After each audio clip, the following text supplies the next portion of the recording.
더 편리함, 좀 더 뭐라 그럴까요?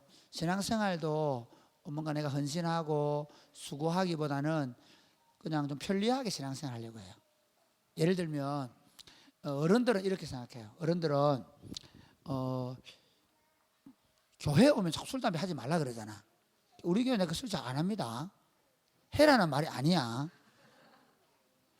그건 뭐 알아서 하는 건데, 그러나 술 담배를 기독교가 많이 금하고 있다 보니까 술 담배를 하면서 예수를 믿을 수 있는 곳이 있습니다. 천주교. 천주교의 신부님들은 주당이십니다. 여러분의 고민을 가지고 가시면 신부님께서는 여러분들을 주막으로 데려갈 겁니다. 그래서 거기서 여러분들과 함께 술잔을 기울이면서 찬찬찬 하시고, 그래서 제가 제 친구 중에 하나가 술을 고등학교 다닐 때 술을 정말 잘 먹는 친구였는데, 이 친구가 어디서 술을 같이 많이 먹냐? 신부님과 함께 술을 먹으면서, 그래서 그 교회 그 월남성당, 마산 월남성당에 학생회장까지 했습니다. 대단하죠. 그러니까 어떻게 생각하냐면, 술 담배 하는 어른들은 그냥 예수도 믿지만 그러니까 술 담배를 금하는 교회 개신교보다 천주교가 낫겠다라고 생각을 해요. 그러나 내가 볼 때는, 그래서 우리도 안 금합니다. 금하면 뭐하노 다 하면서. 그러나 거룩하게 산 사람들은 술 담배를 좀 자제하고 살았던 건 사실이지만, 술 담배 자체가 기독교 신앙의 절대적인 요소는 아닙니다.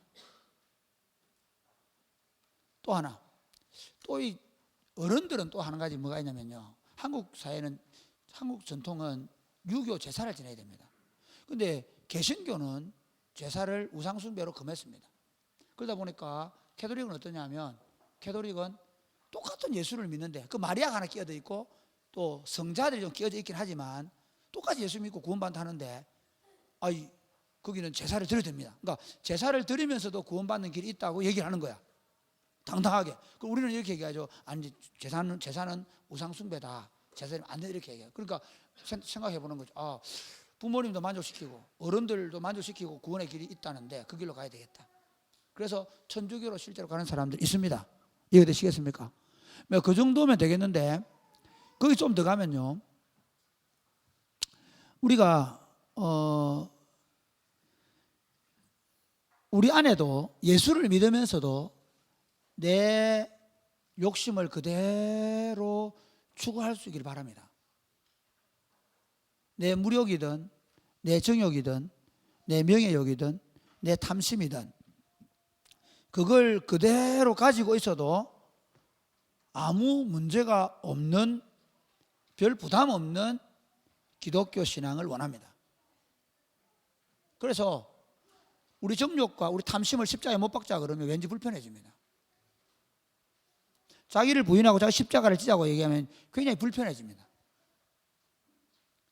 그래서 오늘날 사람들이 어떻게 변해가느냐면, 내가 좋아하는 것들을 마음대로 하면서 예배 한번 드리고 집에 갈 수 있는 교회를 원합니다. 우리 교회가 참, 여러분들 진짜 내가 볼 때 그렇다고 해서 우리 교회 대단하다 얘기는 하고 싶은 건 아니고, 여러분이 주일 지키고 목장 모임 한다고 대단하다 그렇게 말하고 싶진 않지만, 그러나 참 감사한 것 중에 하나는 뭐냐면, 여러분이 토요일 때 어울림학교 한다고 오고 반찬 봉사한다고 오고, 그 다음에 주일날 오전 예배 마치고 10시 돼서 딱 예배 마치고, 또는 11시에 예배 마치고 친구들 만나러 놀러 가고, 이렇게 할 수 있음에도 불구하고 3부 예배 나와서 예배 드리고, 또 오늘은 또 총회한다 그러고, 그리고 또 목장 모임 꼭 하고 가시기 바랍니다.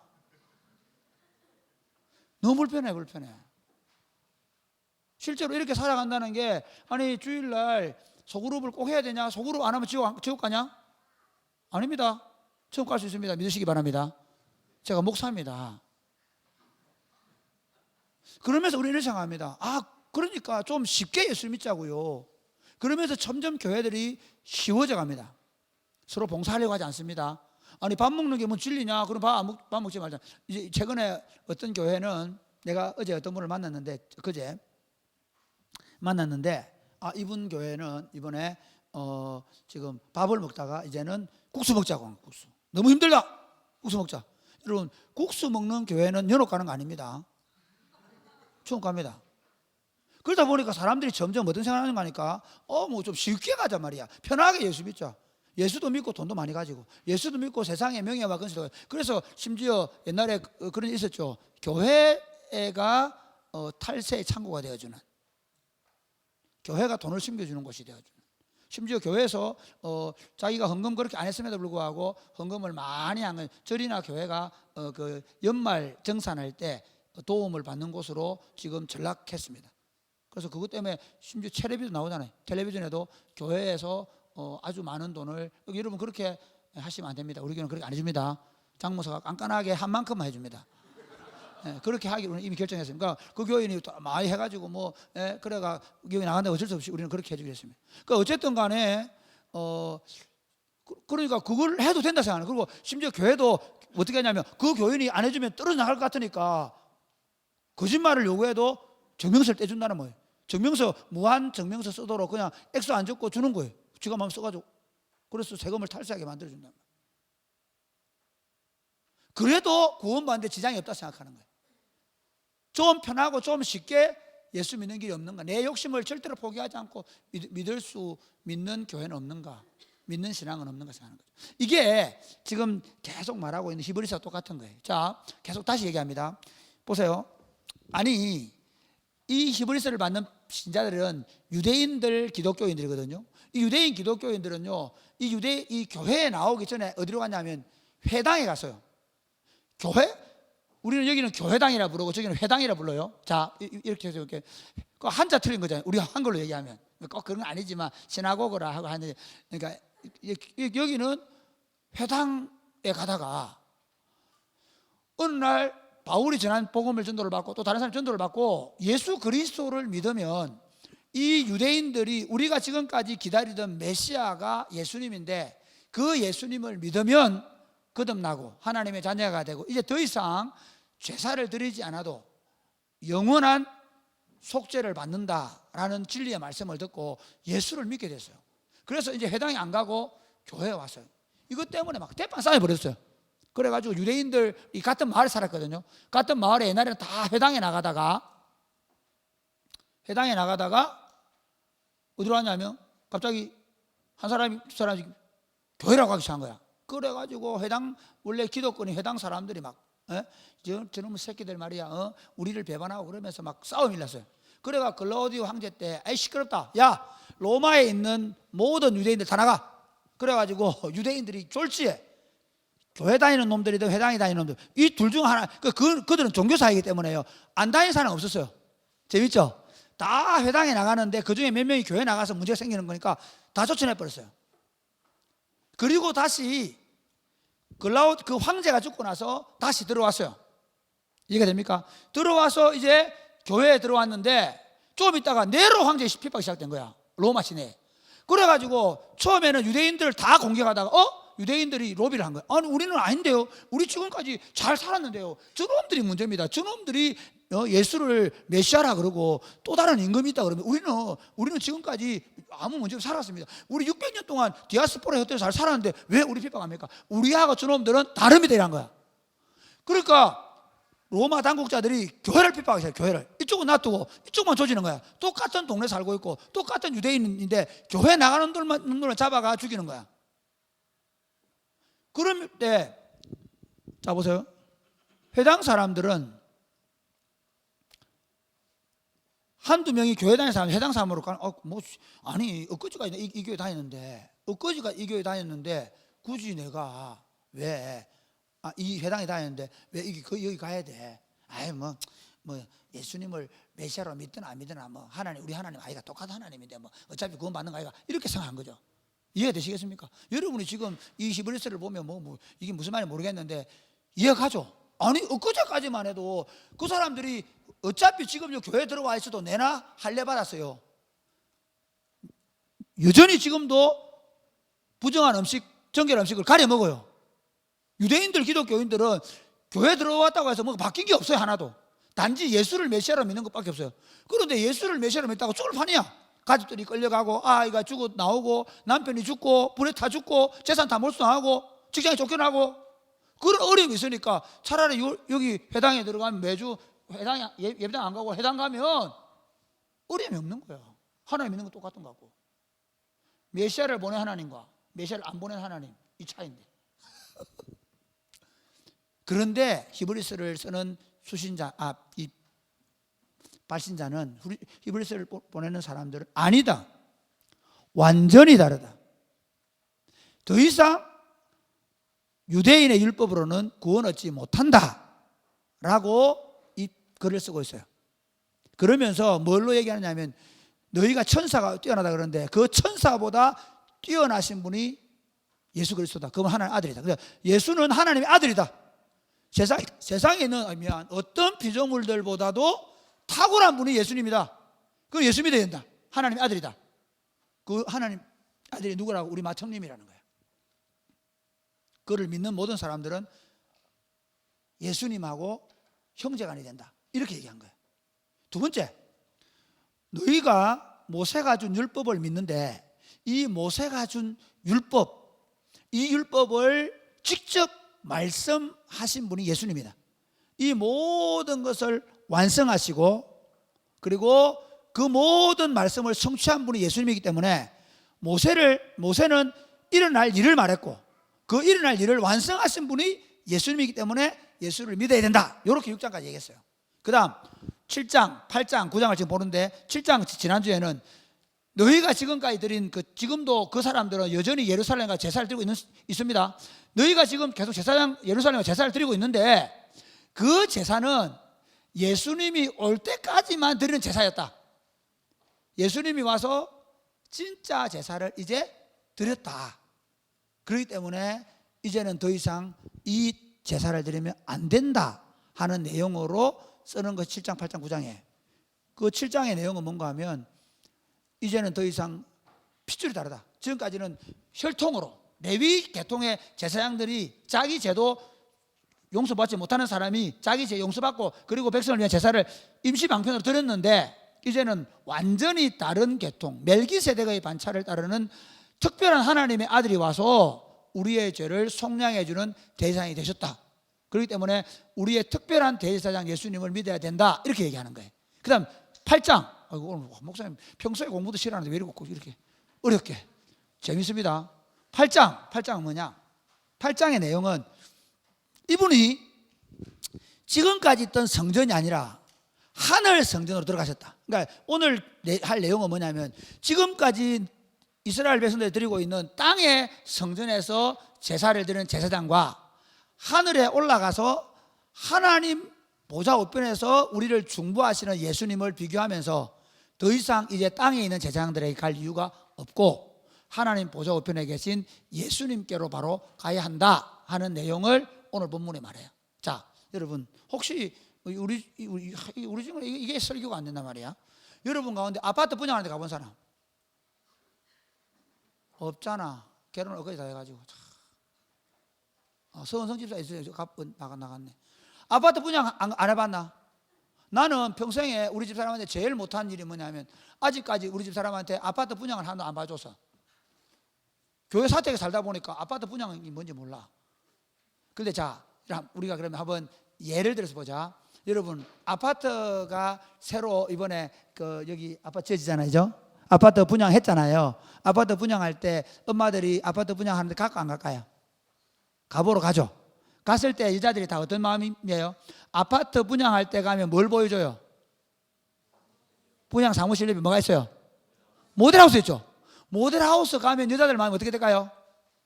처음에 이렇게 얘기해. 그냥 한 가보지 뭐 어떤지 가보자. 그러나 속으로는 갔으면 샀으면 좋겠다는 마음이 있어요. 지금 머리 흔들고 있지만 다 그래요. 다 뭐 다르지 않아요? 그래서 3주에 살고 있긴 했는데 이거 지금 진짜 하세훈 진짜 인간 내가 살고 있지만 근데 민지가 간단 말이에요. 민지가 이제 갈 때는 처음에 소라가 한번 가볼래? 그래 가보지 뭐. 그래서 갔단 말이야. 들어가는 순간 다른 거야 이게. 3주하고는 비교가 안 돼요. 막 삐까번쩍 가잖아. 일단 눈이 확 뒤집히는 거야. 그래 전화하지. 세훈이니? 그래. 왜 그래? 내기 모델하우스 왔는데 그래 하나 분양받자. 그 순간 세훈이는 그동안 지은 모든 죄와 그런 것이 있기 때문에 돈이 없지만 민지가 하자는 대로 그렇지 뭐 라고 말하지만 속 사는 거죠. 예. 뭐 사는데 뭐 불편한 게 있는데 남자들 그렇게 생각해요. 사실은 뭐 아파트가 뭐 캐슬이든 삼주든 별로 신경 안 써요. 그런데 여자들은 왠지 그런 데 살고 싶은 거야. 그래서 청약을 받고 와요. 그럼 먼저 와가지고 세훈아 있잖아 이러면서 막 얘기하는 거죠. 여보 그러나 요즘에는. 그래가지고 아파트 올라갈 때 어떻게 하노? 막 아파트 올라갈 때마다 세훈이는 시큰둥, 민지는 좋아. 저걸 어떻게 맞추지? 아니 매달 지금 이 부금이요. 그러면 20만 원 내서 그럼 60만 원 올라가는 게 와 이거 정말 머리 아파오는 거예요. 그런데도 불구하고 여자들은 아파트 그 올라갈 때 기분 좋아요. 그러고 나서 분양 어쨌든 받아가지고 이사하는 날 그날 입이 째져 막 입이 째지죠. 그래 갔는데 분양 끝나고 나면 분양 사무실 옆에 있는 모델하우스 어떻게 될까요? 어떻게 하죠? 모델하우스 사는 사람 있나요? 모델하우스 사는 사람 있나요? 사실 그거 가금으로 줬거든. 똑같은 그 아파트 안에 내부 시설이 어떤지 보여주기 위해서 한 거지 사실 가금물이야. 그렇기 때문에 아파트 분양 끝나면 그거 다 철간단 말이야. 근데 혹시 이런 사람이 아이고 세훈이 이렇게 얘기하는 어느 날 민지야 도저히 못 살겠다 야. 진짜 우리 안 되겠다. 우리 그냥 아파트 이거 내놓고 분양 사무실로 들어가자. 네가 본 거는 분양 사무실이니까. 그런 사람 있나요? 없죠. 지금 그 얘기하는 거예요. 오늘 본문이 그 얘기를 해요. 자, 1절부터 5절까지 한번 보십시오. 1절 5절 보세요. 처음부터 시작. 지금 우리가 하는 말의 요점은 이러한 대제사장이 우리에게 있다는 것이라. 그는 하늘에서 지극히 크신 이의 보좌 우편에 앉으셨으니 성소와 참 장막에서 섬기는 이시라.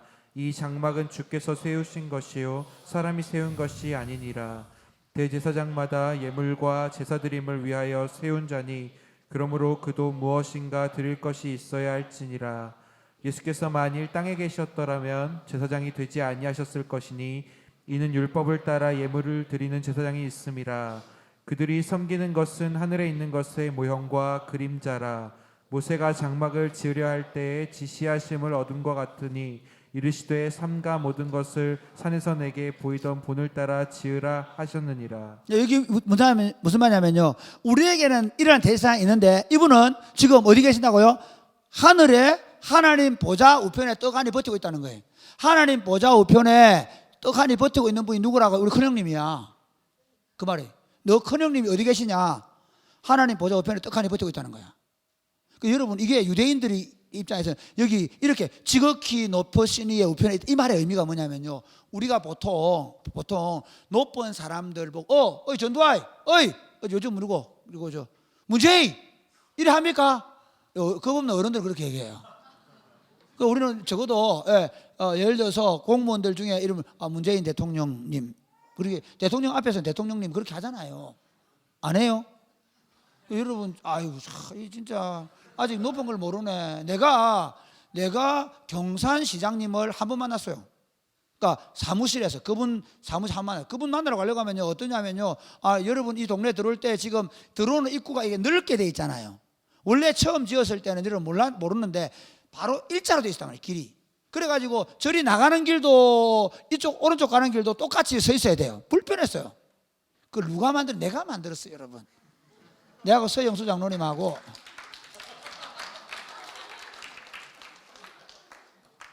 저게 땅이 저 땅이 저기 앞에 있는 지금 뭐 올리는 그 있잖아요. 그 사무실에 옆에 있는 땅 그게 다 그 사람 땅이 아니고 국가 땅이라는 거야. 시청 땅인데 저 땅을 팔아 먹으려고 한다는 시의원의 제보를 받았어요.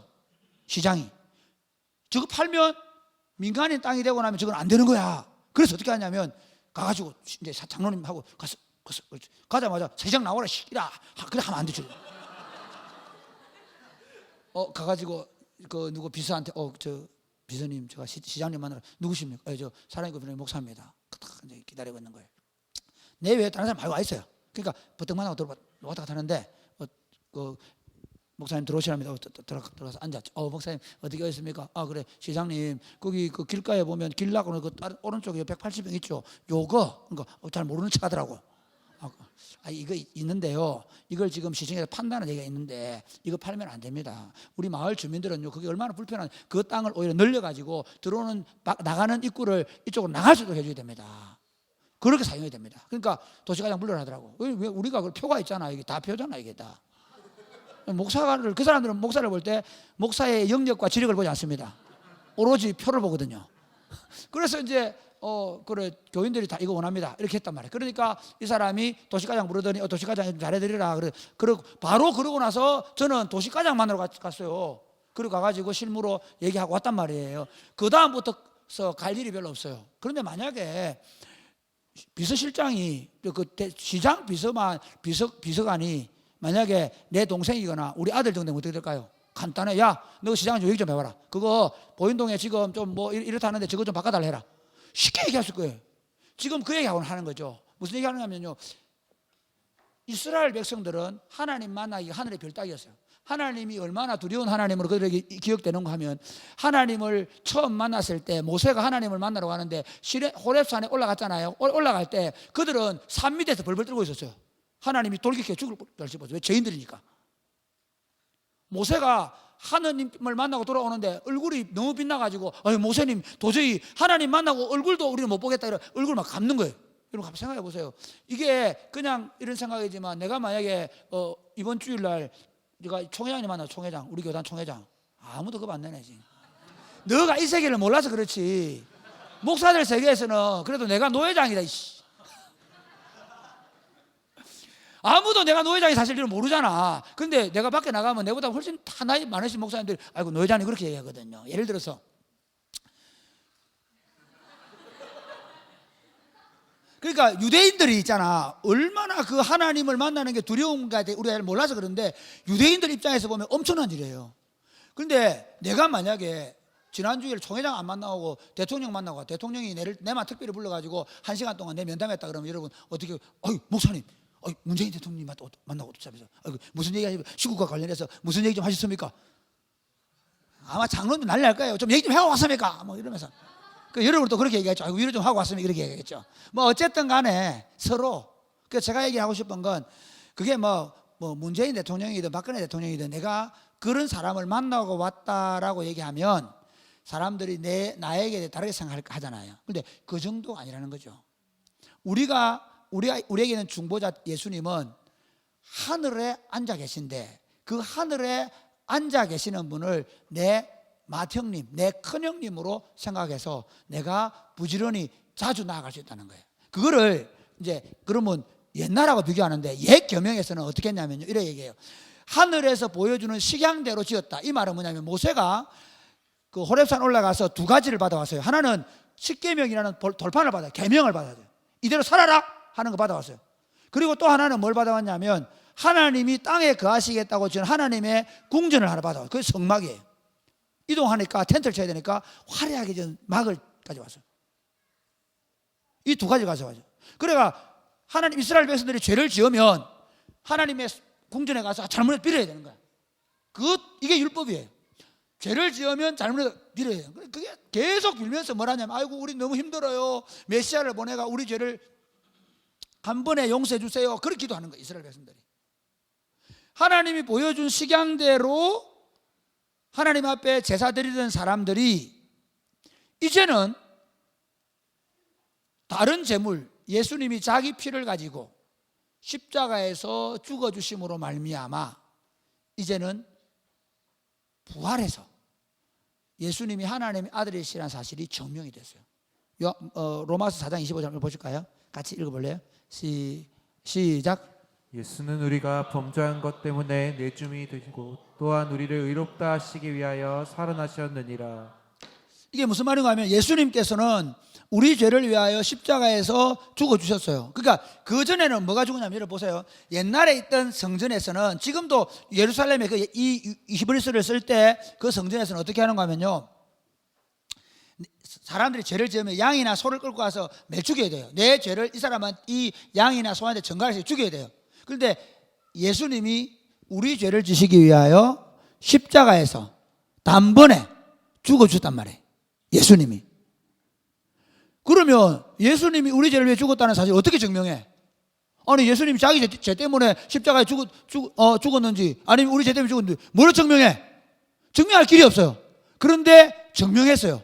뭘로 증명했는가 하면, 사흘 만에 다시 살아나심으로 우리를 어렵게 하셨다는 말이에요. 예수님이 죄 없다는 사실을, 예수님이 자기 죄 때문에 죽은 것이 아니라 그는 죄 없지만 백성들의 죄 때문에 죽었다는 사실을 우리에게 가르쳐 주기 위해서 하나님이 그를 죽은 자 가운데서 살리심으로 말미암아 하나님의 아들이시라고 증명하시는 믿으시기를 바랍니다. 그 당시, 그 전까지는 어떻게 했냐면요, 제자들이 주는 그리스도시요 살아야 하나님의 아들이십니다 얘기해놔 놓고도 예수님께서 야, 내 십자가에 못 박아 죽어야 된다 얘기하니까 그러면 안 됩니다 하면서 막 베드로가 예수님 보고 막 동생 꾸이듯이 막 꾸짖고 그랬단 말이에요. 그런데 예수님이 부활하고 나니까 제자들의 태도가 확 바뀌었어요. 어떻게 바뀌었냐? 도마가 내 좀 봤으면 좋겠다, 내가 보고 믿겠다 이랬는데, 재밌는 건 어떻게 바뀌었냐면 완전히 바뀌어버린 게 이거예요.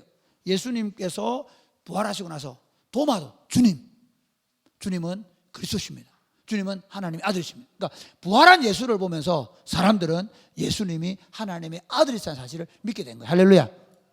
그러면 예수님께서 부활하시고 끝났냐? 아닙니다. 더 놀라운 게 있습니다. 예수님께서 십자가에 죽으시고 부활하시고 그리고는 하나님의 아들로 모든 사람들에게 보여주시면서 40일 동안 친히 자신이 하나님의 아들을 증명한 다음에 하늘로 올리고 가시는 거예요. 사도행전 1장 한번 보실래요? 사도행전 1장 9절부터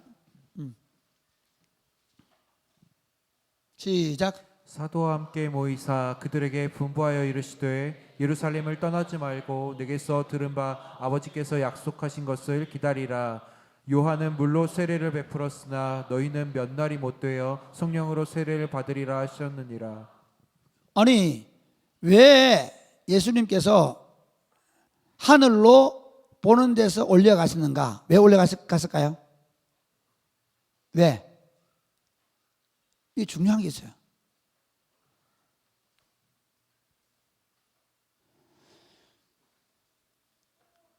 예수님이 지금 어디 계시냐는 문제를 교회에 가르친 거예요.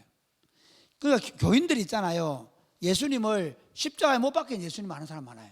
그러니까 교회 가면, 이제 성당 같은 데 가면 예수님이 나무 십자가에 달려 있잖아요. 그걸 자꾸 보게 해요. 그러면 예수님이 십자가에 우리를 못 박힌 건 맞는데 예수님이 어디 계시냔 말이에요.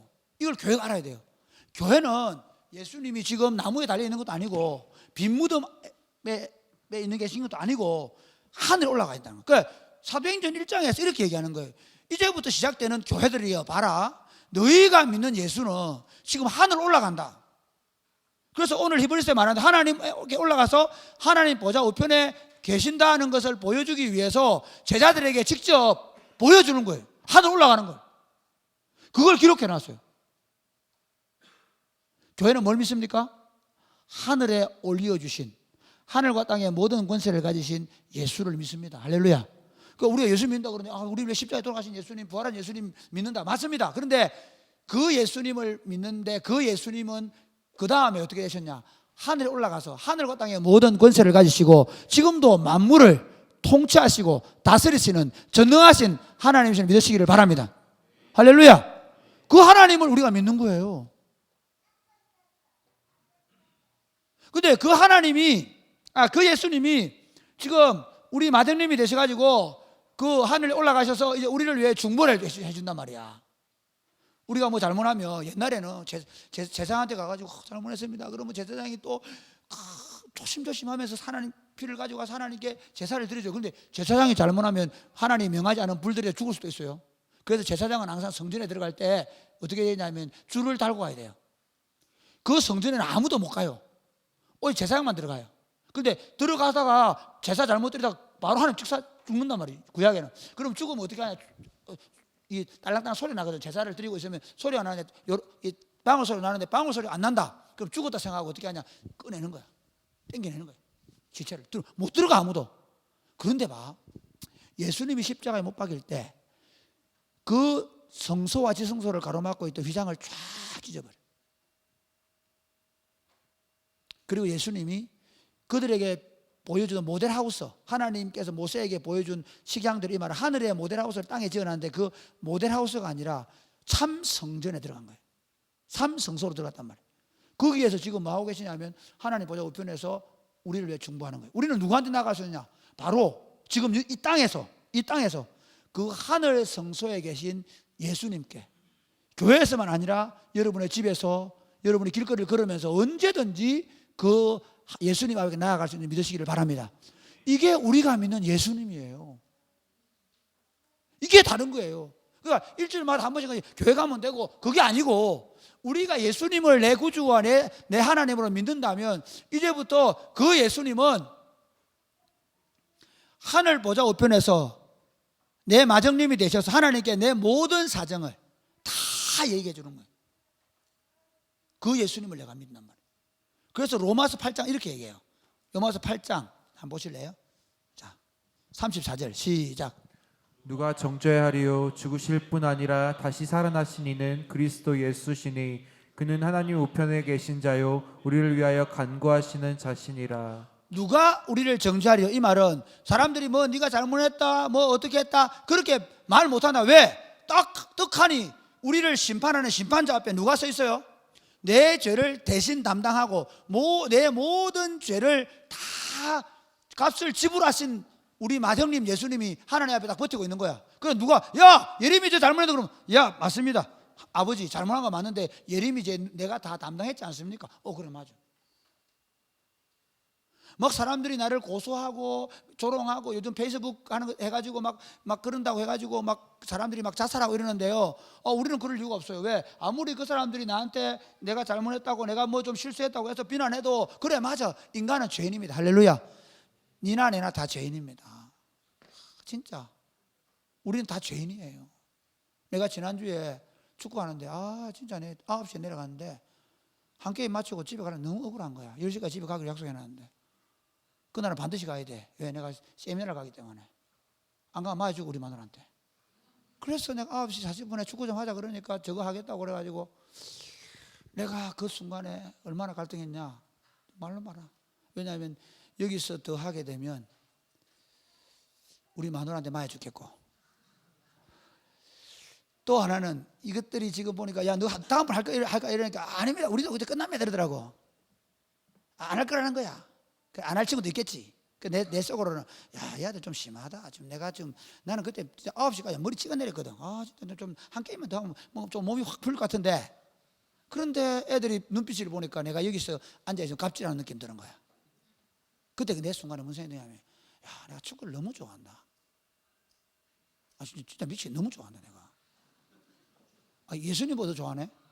아니 내가 목회하는 내 애들보다 내 애들이 지금 저렇게 하고 싶어 하는데 내가 이 자리에 앉아있다 이게 말이 돼? 화가 나는 거야 내한테. 진짜. 그런데도 내 속을 하고 싶은 거야.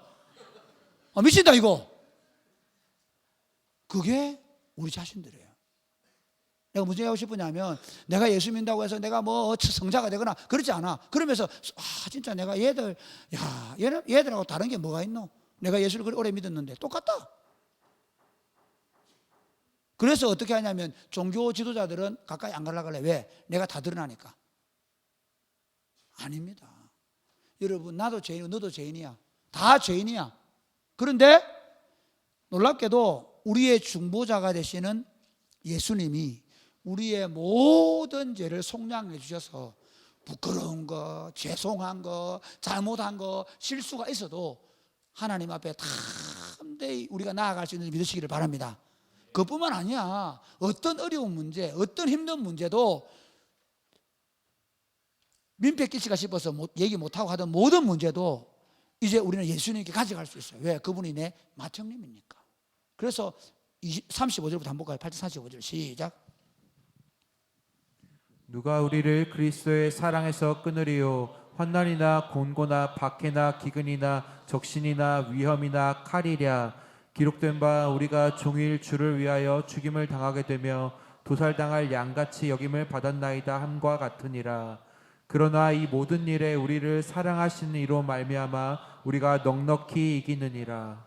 내가 확신하노니 사망이나 생명이나 천사들이나 권세자들이나 현재일이나 장래일이나 능력이나 높음이나 깊음이나 다른 어떤 피조물이라도 우리를 우리 주 그리스도 예수 안에 있는 하나님의 사랑에서 끊을 수 없으리라. 여러분 이게 무슨 말인가 하면요, 우리가 종일토록 도살할 양같이 여김을 당한다. 이 말은 예수 믿는 게 쉬운 일이 아니에요.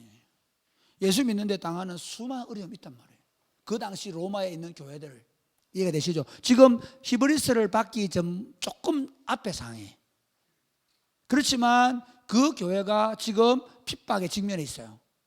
도살할, 그러니까 이 재물이 될 것처럼 자기가 죽임을 당할 것 같은 그런 상황이 되고 있어요. 그런데 우리가 염려하지 않을 수 있는 이유가 뭐냐? 내 삶이 아무리 힘들고 어렵고 고달파도 우리를 사랑하셔서 우리를 위하여 중보하시는 예수님이 계신다. 할렐루야. 우리는 뭐 하면 됩니까? 기도가 뭐냐면 그겁니다. 예수님이 나를 위해서 중보하고 계시기 때문에 아무리 힘들고 어렵고 답답하고 괴로운 일이라도 그분 앞에 가지고 가서 그분에게 말씀드리면 그분이 내 삶의 문제 해결할 수 있다. 할렐루야. 믿으세요? 여러분이 그러니까 내를 만나서 하소연하고 안 해도 됩니다. 예수님께 가져가시기 바랍니다. 예수님께 기쁘게 즐겁게 가져갈 수 있게 되기를 주님의 이름으로 축복합니다. 마음껏 언제든지 가져가시기 바랍니다. 여러분이 어떤 죄를 지었던 어떤 잘못을 저질렀던 예수님께 언제든지 가져갈 수 있습니다. 그러니까 사실 신앙생활은 이겁니다. 왜 우리가 저녁 기도회를 하고 그리고 금요 기도회를 하느냐 하면요, 그 기도 자체가 중요한 게 아니라 그 기도를 통해서 하나님 앞에 부지런히 나아가는 연습하는 거예요. 자, 볼까요? 얼마나 우리가 게으른 속성을 가지고 있는 거 하면요, 사람들은 내가 축구 선수인 줄 알아요. 사람들은 내가 운동만 하는 줄 알아요. 그런데 사실은 나는 축구 외에는 거의 운동을 안 해요. 무슨 말인가 하면, 아니 내가 목욕실 내가 헬스클럽 1년짜리 끊어놨어요. 1년짜리를 매일 목욕탕 가요. 그리고 1시간만 일찍 가가지고 올라가서 그러면 되잖아. 그런데 안 돼요. 뭐 써야 될 일이 있고 뭐 답변서를 보내야 되고 뭐 강의를 만들어서 해야 되고 막. 지금도 내가 지금 가면 오늘 내일 뭐 하나 누구 논찬 하는 거 내일까지 보내줘야 되고요. 또 6일날까지 뭐 글도 하나 보내줘야 되고요. 설교 준비해야 되고요. 정신이 없어. 그러다 보니까 사실은 나는 막 주일날 저녁에 그 8시 반 9시까지 계속 쫓기다가 내려가서 축구 한 게임. 남들은 다른 목사들은 구빈건 목사가 축구 선수인 줄 알아. 무슨 얘기 하냐 하면요, 내가 그 헬스장 끊을 때는요 하루에 1시간만 걷지 뭐 생각하고 끝난 말이야. 무슨 말을 하고 싶으냐면요, 우리가 기도하면 되지 뭐. 기도하면 하나님께 다 들으시는 거 알아 몰라? 모르는 사람, 기도하는 사람, 어려울 때 언제든지 기도하는 사람, 걱정하고 염려하고 답답해하고 괴로워하기보다 기도하는 사람, 울고 낙심하는 것보다 기도하는 사람. 안 되는 거예요. 안 되잖아. 왜 안 될까? 기도를 훈련을 안 해봤기 때문에 그래요. 우리 성대 형제나 보면요, 야 대단해요. 매일같이 요즘에는 하고 하는지 모른다. 보면요, 해요. 옛날에 보니까. 네. 요즘 살 뺀다고 뭐 걸어온다 하는데 해요. 하는 사람들은 해요. 왜 할까요? 이게 66일이래. 습관이에요, 습관.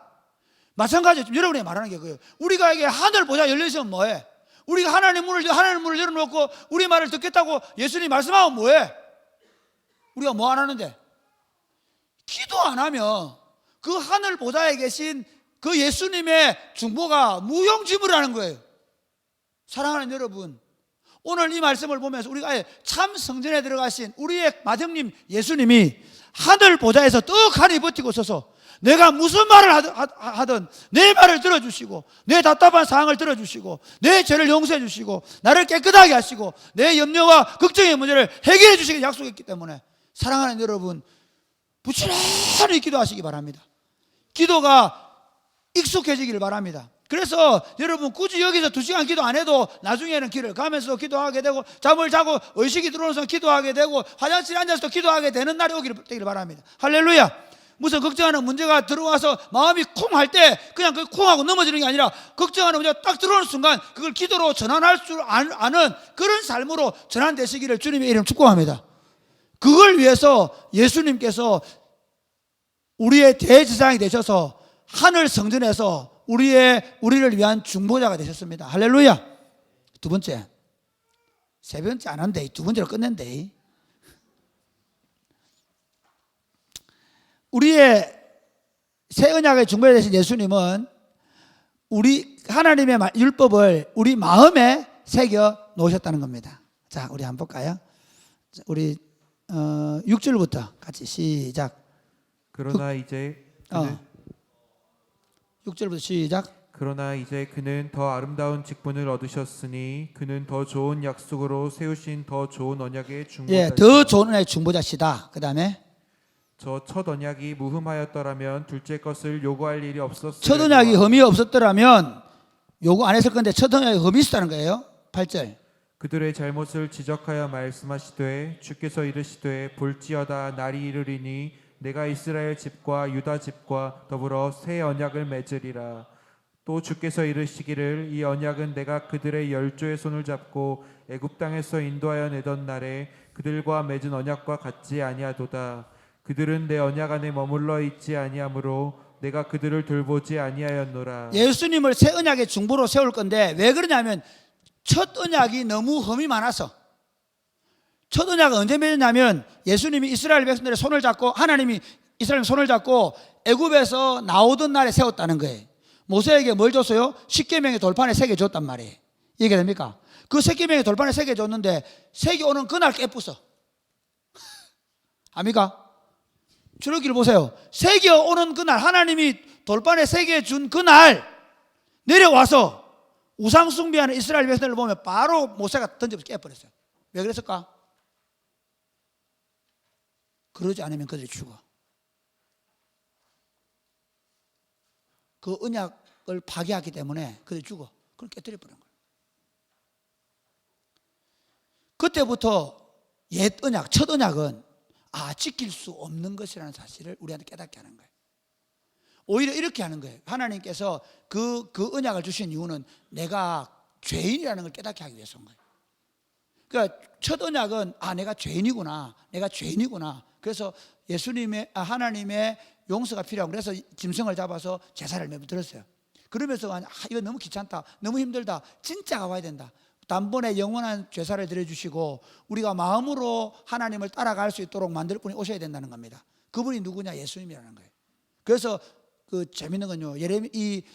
우리가 이제 10절부터 한번 볼까요? 10절부터 시작. 또 주께서 이르시되 그날 후에 내가 이스라엘 집과 맺을 언약은 이것이니 내 법을 그들의 생각에 두고 그들의 마음에 이것을 기록하리라. 나는 그들에게 하나님이 되고 그들은 내게 백성이 되리라. 계속해서 또 각각 자기 나라 사람과 각각 자기 형제를 가르쳐 이르기를 주를 알라 하지 아니할 것은 그들이 작은 자로부터 큰 자까지 다 나를 알미라. 내가 그들의 불의를 긍휼히 여기고 그들의 죄를 다시 기억하지 아니하리라 하셨느니라. 새 언약이라 말씀하셨음에 첫 것은 낡아지게 하신 것이니 낡아지고 쇠하는 것은 없어져 가는 것이니라. 이게 무슨 말인가 하면요. 이 예언은 예레미야 31장 31절부터 34절에 그대로 예언된 것을 기록해 놨어요. 예레미야 시대에 어떤 일이 있었는가 하면 이 옛 언약을 받았던 이스라엘 백성들이 그 율법을 지키지 않아 가지고 하나님이 그 이스라엘 백성들을 다 바벨론의 포로로 전쟁에 져지게 만들어서 포로로 끌려가게 만들어 버렸어요. 이게 됩니까? 버렸다는 거. 아까 버렸다고 얘기했죠. 그 다음에 어떻게 하냐? 그 성전을 완전히 파괴시켜 버렸어요. 더 이상 쓸모없게 만들어 놨어요. 그러면서 하나님이 예레미야를 이렇게 말하는 거예요. 야, 너희가 지금까지는 내가 돌판에 새겨놓고 너희 몸에 할례를 통해서 새겨놓았더니 너희가 안 되는구나. 안 된다고 하신 거예요, 하나님. 너희가 이제는 이 율법으로는, 첫 율법으로는 도저히 못 지켜낸다는 걸 알겠다는 거예요. 그래서 어떻게 하냐? 너희 마음으로 지키는 법을 주겠다는 거예요. 한번 보세요. 여러분, 아무리 내가 하지 마라 그래도 여러분의 마음이 안 변하면 할까요, 안 할까요? 해버리는 거예요. 그걸 안 거예요. 마음이 안 동하는 거예요. 이게 재밌어요. 신앙생활이 참 이제 원래 우리가 내가 우리 부목사님과 같이 목회하면서 우리는 출퇴근도 없다. 우리는 보고서도 없다. 우리는 무슨 출결 상황에 나한테 보고하지 마라 하는 이유가 뭐냐면 신앙생활을 우리가 지금까지 배운 건 뭘로 억지로 배워왔어요. 뭘로 배웠냐? 주일 잘 지켜라. 안 하면 안 된다. 부목사님들 보고 새벽기도 해라. 해라. 억지로 만들었어요. 이건 예수님이 가르친 복음이 아니에요. 예수님의 복음은 뭐냐면요. 마음이 변해서 되는 거예요. 할렐루야. 여러분 우리가 진짜 고민해야 됩니다. 지금 신앙을 마음으로 하느냐 아니면 남한테 눈치 때문에 보여주기 위해서 하느냐 생각해 보셔야 돼요. 엄마 아빠 가라니까 가느냐 생각해 보셔야 돼요. 신앙생활은 그거 아니에요. 예수 믿는 건 그거 아니에요. 예수 믿는 건 뭐냐면요, 결국 우리 마음이 변하게 돼요. 자, 요한복음 3장에 보면 이런 얘기가 나와요. 요한복음 3장에는 옛 언약의 대표자인 니고데모라는 사람이 나와요. 니고데모는 구약 율법 학자예요. 율법 선생이에요. 이 율법 선생이 새 언약의 중보자이신 예수님께 왔어요. 예수님은 하나님 보낸 분이 맞습니다. 당신이 하는 표적을 보니까 당신은 하나님의 사람이 맞습니다. 이렇게 얘기하는. 근데 예수님이 이렇게 얘기하는. 야, 네가 거듭나야 된다. 지금 그 말 하려고요. 지금까지는 율법을 지킴으로 구원을 얻으려고 그랬는데 예수님이 이렇게 얘기해요. 아니, 이제부터 구원받는 방법은 다시 태어남으로 시작된다. 이게 중요한 거예요. 예수 믿는 건 뭐냐? 다시 태어나야 된다. 어떻게 태어날 수 있습니까? 내가 엄마 뱃속에 들어갔다 나와야 됩니까? 이렇게 묻는 거야. 그러니까 아니, 다시 태어나는 방법은 이 방법이야. 그러면서 말씀하는 게 요한복음 3장 14절부터 16절 읽어보실래요? 같이 시작. 모세가 광야에서 뱀을 든 것 같이 인자도 들려야 하리니 이는 그를 믿는 자마다 영생을 얻게 하려 하심이니라. 이게 생명을 얻는다는 거예요. 그 다음에 하나님이 세상을 이처럼 사랑하사 독생자를 주셨으니 이는 그를 믿는 자마다 멸망하지 않고 영생을 얻게 하려 하심이라. 거듭나는 방법이 뭔가 하면 이거는 하늘로부터 주시는 생명을 받는 것인데 그건 우리 죄의 몸이 죽어야 되는 거예요. 우리 죄의 몸을 죽게 하기 위해서 어떻게 하는가 하면 예수님을 광야에서 뱀을 매단 것처럼 매달한다는 거죠. 재밌습니다. 광야에서 뱀을 매달한 말은 무슨 말이냐면요, 이스라엘 백성들이 출애굽해가지고 광야를 오면서 불평을 했어요. 뭐 음식이 뭐 이렇다, 뭐 물도 없다, 막 불평을 했어요. 그러니까 하나님이 어떻게 하냐면 불뱀을, 원래 불뱀이 광야에 막 있잖아요. 사막에 있는데 하나님이 그걸 다 막아놨다가 아예 해제해버렸어요. 그러니까 막 불뱀들이, 독사들이나 뱀들이 들어와가지고 그 사람들 물기 시작했어요. 사람들이 퉁퉁 부어 죽어가요. 그때 백성들 하나님 잘못했습니다 그렇게 얘기하니까 하나님이 모세 보고 야, 놋으로 높이 장대에다가 뱀을 만들어 달아라는 거예요. 그래서 그 놋으로 된 뱀, 구리로 만든 뱀을 보는 사람은 산다고. 말이 되나 그게? 뱀을 쫙 놋으로 빛이 쫙 나가 산다? 그 말이 아니고 그 하나님께서 이 놋으로 뱀을 만들어서 이걸 보면 산다고 말씀하신 그 말씀을 믿고 보는 사람은 살아난 거예요. 그것처럼 하나님께서 우리 모든 죄를 대신 지우기 위해서 예수님을 보내셔가지고 예수님을 십자가에 못 박혀 죽임으로 말미암아 하나님이 나를 얼마나 사랑한지를 먼저 보여주셨어요.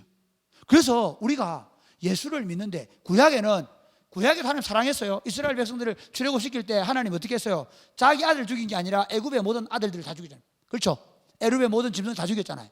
그렇죠? 애굽의 모든 군대의 기병들을 다 죽여버렸잖아요. 그리고 이스라엘 군대에 그런데 그걸 몰라요. 하나님 얼마나 우리 사랑하는지 몰라요. 그런데 이스라엘 백성들이 우리가 하나님이 우리 얼마나 사랑하는지 알게 된 건 뭐냐면요, 하나님이 자기 아들을 내보내 죽이는 거야. 여러분 몰라서 그렇죠? 아들을 죽게 내보낸다? 만약에 우리나라가 위급합니다. 우리나라가 김정은이가 자꾸 지금 저렇게 핵미사일을 쏘려고 하는데 우리 구예찬 대위를 볼모로 잡아가지고 북한으로 보내면, 그래서 구예찬이만 대표해서 사형을 시켜주면 그러면 우리나라가 살 수 있다. 그럼 내가 예찬아, 나라와 민족을 왜 죽어줄 수 있겠나? 가라. 하겠어요 안 하겠어요? 쉽지 않아요 이게. 그 얘기하는 거예요. 제가 우리 예원이 예인 정말 사랑하거든요. 정말 사랑해요. 그런데 있잖아요, 한날은 저 엄마가 이진 받으러 갔는데, 이진 배우러 갔는데 우리 예인이 거짓말을 하면서 내한테 때려 쓰는 거예요. 뭐냐면 오나 이나 모욕하자 그러니까 하는 말이 아니야 나 모욕 안 해 이런 거예요. 왜? 그러니까 엄마 하지 마라 그래서. 나중에 알고 보니까 그게 아니고, 만약에 아빠가 와서 아빠가 바빠서 다시 교회 가서 설교 준비한다고 바쁘면 내가 너를 이치만에 데려가서 그리고 갔다 올 거야. 그러니까 예원이가 물어본 거야. 그럼 뭐 모욕은 어떻게 해? 그럼 그때 모욕 안 하고 자는 거지 뭐 이렇게 얘기한 거야. 반대. 그 얘기는 아빠가 집에 있으면 뭐 하는 거야, 안 하는 거야? 다 하는 거지. 그러나 지가 하기 싫으니. 근데 그다음부터 더 문제예요. 그러면서 뭐 때를 쓰는 거예요. 안 해, 싫어, 안 할 거야. 모욕하러 가자, 안 해. 그러면 딱 이제 틀어 앉아서 울고. 그때부터 울지 마라 그러고 맞아. 그럼 여러분 같은 어떻게 여러분 성자니까 성자의 귀야 뭐 성자니까 여러분 아유 예인아 그래 뭐 이래 아니요. 와 확 오르는 거야. 미안하대. 이 뜰미를 잡고 나가. 수준이 이 정도다. 나가 너. 그리고는 문을 열고 걔를 밖으로 내보낼래. 근데 애가 아빠 잘못해서 그러더라고. 그때 내가 너무 미안해가지고 꼭 안아줬어요. 그때 내가 실수한 거야. 그러면 안 돼. 예인이한테 그러면 안 돼. 예찬 이놈 새끼는 그래야 되고 예주는 그래야 되는데 예원이 예인한테 그러면 안 돼. 내가 잘못한 거야. 너무 순간적으로 많은 짓이 있는 거야. 그래서 내가 바로 안아줘서 꼭 안아줘. 예인아 아빠가 잘못했다. 아빠가 정말 잘못했다.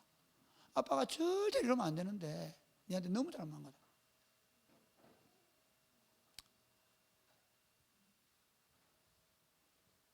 내가 그렇게 했어요.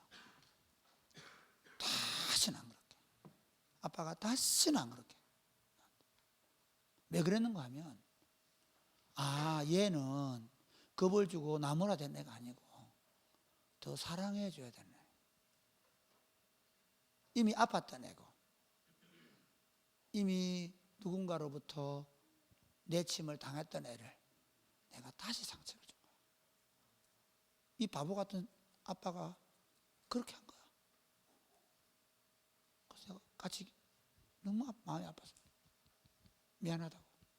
그러니까 우리 예인이 알았어 용서해 줄게 이렇게 하더라고.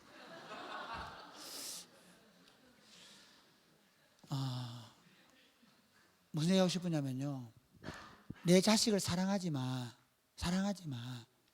사랑을 보여주기는 쉽지 않아요. 하나님이 우리를 사랑하시는데 그걸 자식들이 잘 몰라요. 그렇잖아요. 그런데 어떤 상황에서 아빠가 갑자기 뭘 하다가 돌변해서 미안하다고 잘못 그러면 안 되는데 그렇게 할 때 나는 알아주기를 바랬어요. 내가 얼마나 니를 사랑하는지, 일이 얼마나 잘못됐는지. 내가 절대로 너한테 앞으로 일 안 한다. 그 6살짜리 한테 얘기했어요. 절대로 이렇게 안 하겠다. 마음이 그러시면 하나님이 그렇게 하셨어요. 내 너 사랑하는데 사랑하는 거 보여줄게. 내 아들을 보내주겠다. 그리고 너 죄 때문에 내 아들을 그에게 대신 대를 뒤집어 씌워서 너를 죽이기. 너 대신에 그를 죽게 하겠다. 그게 예수님의 십자가. 그걸 보는 순간 여러분, 그러니까 구약의 백성들은요 하나님의 사랑보다 하나님을 두려워했어요. 하나님 그 벌 받지 않으려고 그랬죠. 그런데 우리는 어떻게 하냐면 하나님이 너를 너무 사랑하셨다는 걸 알게 되는 거예요. 내가 무슨 죄를 지어도 용서받을 수 있는 길은 그분이 십자가에서 매달린 사건 때문이기 때문에 이렇게까지. 그러니까 여러분, 시간이 가서 예수님을 진짜 알면 알수록 어떻게 이렇게 나를 사랑해 주셨습니까 하는 반응. 그래서 마음이 변하는 거예요. 마음이 동하는 거예요. 이제부터 신앙생활을 마음으로 하게 하는 거예요. 그러니까 제가 사랑의 꽃피는 교회 목회하면서 17년 동안 제 삶대로 최선을 다한 것 중에 하나가 자원했어요. 억지로 하면 못한다. 억지로 그냥 막 해야 되고 주일 지켜야 되고 너 목사니까 그렇게 해야 되고 너 전사니까 그렇게 해야 되고 그렇게 안 하겠다는 이유가 뭐냐면 그거는 예수님이 우리의 가정 보고 뭐 아무 상관없는, 아무리 그가 열심히 새벽 기도를 하고 아무리 열심히 설교를 하고 아무리 교회를 많이 부흥시키고 성장시켜도 그건 하나님이 가져온 하나님 나라와는 아무 상관없는 거니까 우리 마음이 동해야 돼.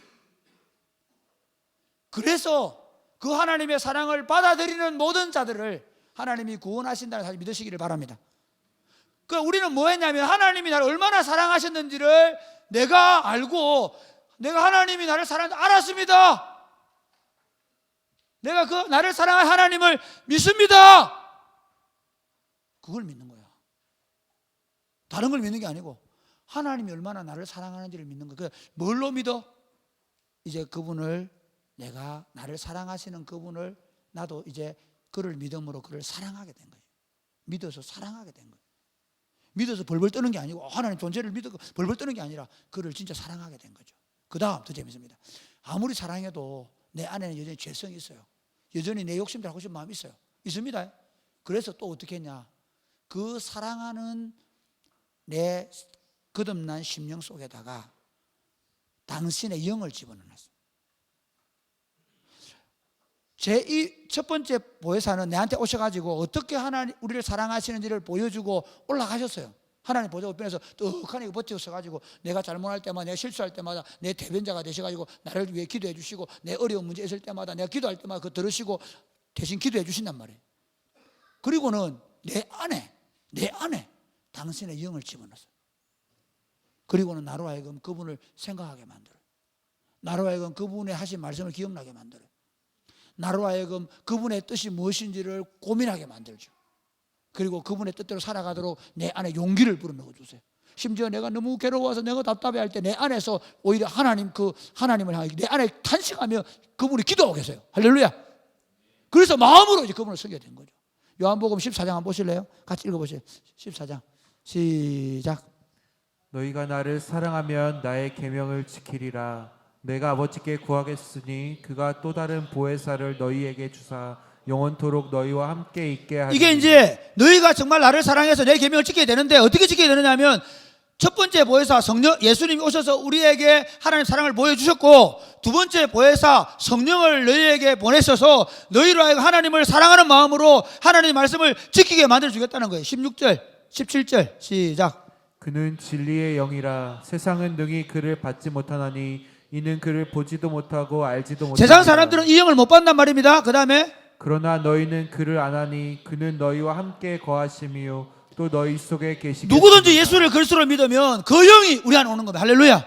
예수님을 하나님의 아들이라고, 예수님을 내 구주라고, 하나님을 아버지라고 부를 수 있는 것은 내가 그분의 영을 받았다는 증거입니다. 믿으시면 안녕하시기 바랍니다. 그분의 영이 오신 거예요. 그분의 영이 와서 뭐하냐? 18절 시작. 내가 너희를 고아와 같이 버려두지 아니하고 너희에게로 오리라. 조금 있으면 세상은 다시 나를 보지 못할 것이로되 너희는 나를 보리니 이는 내가 살아있고 너희도 살아있겠음이라. 20절 시작. 그날에 내가 너 아버지 안에 너희가 내 안에 내가 너희 안에 있는 것을 너희가 알리라. 나의 계명을 지키는 자라야 나를 사랑하는 자니 나를 사랑하는 자는 내 아버지께 사랑을 받을 것이요 나도 그를 사랑하여 그에게 나를 나타내리라. 이게 무슨 말인가 하면, 예수를 믿으면 이제는 예수님이 하나님 안에 계시고 하나님이 예수님 안에 계신 것처럼 예수의 영이, 성령이 내 안에 오시고, 그리고 내가 그분 성령 안에 있음으로 말미암아 내가 사실은 예수님 안에 있게 되는 거라는 겁니다. 내가 하나님을 사랑하는 것은, 내가 그분을 사랑하면 그 하나님의 사랑이 다시 내한테 나타나는 거죠. 그래서 이제는 그분과 내가 서로 사랑의 관계를 누리는 수 있도록 내 안에 오신 성령이 역사하신다는 거예요. 그래서 자연스럽게 내가 그분의 말씀을 따라 살아갈 수 있는 힘과 지혜를 줘요. 사실 저도 안 돼요. 여러분 예수를 이렇게 16년을 믿는 나도 때로는 여러분보다 더 내가 좋아하는 것을 하고 싶어요. 내가 말씀대로 살아야 된다, 갑질하면 안 된다 하면서도 내가 어른이기 때문에 내가 더 우선권을 가져야 된다 생각해요. 그 자기 연민에 빠질 때가 있어요. 내가 이렇게 했는데 내가 좀 하면 안 되나? 그런 마음이 있어요. 아니에요. 그러면 안 돼요. 내 안에, 심지어 내가 안에 화가 나고 내 감정은 그걸 받아들이고 싫어해도 내 마음에 있는 성령은 순종하길 바라시죠. 그러기 위해서 해야 될 일이 뭔지 하면, 내 감정에 충만한 게 아니고 내 욕심을 따라 살아가는 게 아니고 성령의 충만함을 위해 기도하시기를 주님의 이름 축복합니다. 술 취하지 말라 이는 방탕한 것이니 오직 성령의 충만함을 받아라. 내 마음으로 살면 안 돼요. 내 생각대로 살면 안 돼요. 성령이 나를 지배하셔야 돼요. 다른 생각, 다른 지혜가 오면 안 돼요. 진리의 영이신 성령이 오셔서 하나님의 말씀을 순수하게 사랑하게 만들어요. 그래서 어떤 손해를 보고 어떤 어려움이 있어도 진리의 영이 나를 이끌어 가시는 것을 따라서 살아가는 거죠. 말씀의 결론을 맺겠습니다. 예수님은 우리의 새 언약의 중보자가 되었습니다. 할렐루야. 그러면 여러분 두 가지 얘기할게요. 하나는 이제부터 부지런히 자주 그 우리 큰형님 앞에 하나님 앞에 뚝 버티고 서 있는 하나님 보좌 우편에서 딱 나를 중보하기 위해서 대기하고 있는 그 예수님께 자주 나아가시기 바랍니다. 매일 나아가시기 바랍니다. 여러분이 그걸 훈련하기 위해서 시간을 정하시기 바랍니다. 여러분 그게 처음부터 잠잘 때 뭐 기도한다 안 한다 안 된다. 매일 기도가 익어지면 되는 거예요. 매일 여러분이 하루에 1시간씩 2시간씩 기도하는 게 익어져서 그렇게 하는 거예요. 목사님 너무 그냥 내 마음대로 좀 살면 안 돼요. 예, 사십시오. 여러분의 육체를 따라 살아가는 것은 반드 육체의 열매를 맺을 겁니다. 이거 됩니까? 여러분이 하나님 앞에 기도하기를 시작하십시오. 여러분이 하나님께 기도하기를 배우십시오. 그러면 하늘의 평화와 기쁨이 여러분의 삶을 지배하게 될 것입니다. 할렐루야. 또 하나는 여러분 이제 마음으로 하나님을 사랑하게 시작하십시오. 마음으로. 예수님 이렇게 얘기했습니다. 옛 계명에는 너희가 살인하지 말라고 했지만 형제를 뭐 하지 말아라? 미워하지 마라. 마음으로도. 이해가 됩니까? 마음으로 너희가 옛 계명에는 간음하지 말라 했지만 이제 너희는 마음으로도 자매를 향해서 자매로 보지 성적인 대상으로 보지 말아라. 옛 계명에는 한 대 때리면 꼭 한 대만 때리라, 2대 때리면 안 된다 얘기했는데 새 계명에는 오른밤 치며 왼밤 돌려대라 얘기했어. 마음으로 하나님 섬겨라. 그냥 적당히 아니요. 여러분 마음으로 하는 거 아니면 안 하는 겁니다. 저는 여러분 저도 그렇게 하려고 노력합니다. 마음으로 하는 거 아니면 아니다. 정말 마음을 다해서 성품을 다해서 하나님 사랑하고 형제를 사랑하는 그런 아름다운 공동체 될 수 있게 되기를 주님의 이름으로 축복합니다. 아멘.